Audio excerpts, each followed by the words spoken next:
윤석열 정부의 대표적인 주택 분야 국정과제인 뉴홈은 무주택 서민들에게 공공주택을 공급하는 정책인데요. 엄청난 관심이 이어지면서 추가 공급 계획이 발표됐습니다. 그런데 동작구 수방사 부지의 경우 청약 자격 기준을 놓고 논란이 일고 있다고 하는데요. 엄수빈 기자가 보도합니다. 무주택 서민들에게 공공분양주택 50만 가구를 공급하는 뉴홈. 지난해 말 첫 번째 사전 청약에서 20.5대 1의 높은 경쟁률을 기록하면서 국토교통부는 올해 사전 청약 물량을 기존 발표된 약 7천 가구에서 1만 가구로 확대했습니다. 그런데 오는 19일 사전 청약 접수가 시작되는 동작구 수방사 부지를 두고 논란이 제기되고 있습니다. 분양가와 소득 기준이 모순적이라는 겁니다. 동작구 수방사 부지의 추정 분양가는 전용 면적 59제곱미터가 8억 7천만 원인데 옵션 등을 더하면 9억 원이 넘을 것으로 예상되고 있습니다.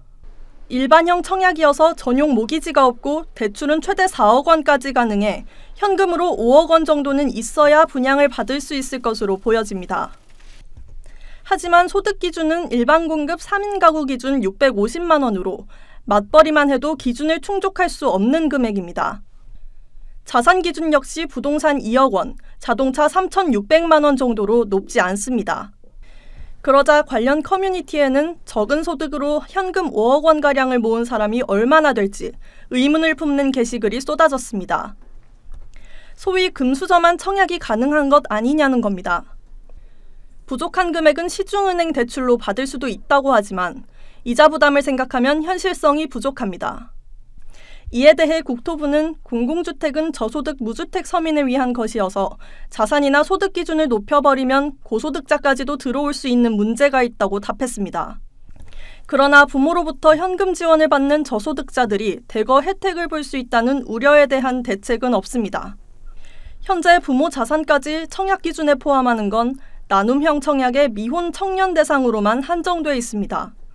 기준들이 많이 세분화됨으로 인해서 소득 기준이나 자산의 기준들을 갖고 의사결정을 하는 것들은 그래도 어느 정도 사회적 합의를 공공주택 취지에 맞게 저소득 실수요자들이 분양을 받을 수 있을지 주목됩니다. 머니투데이 방송 엄수빈입니다.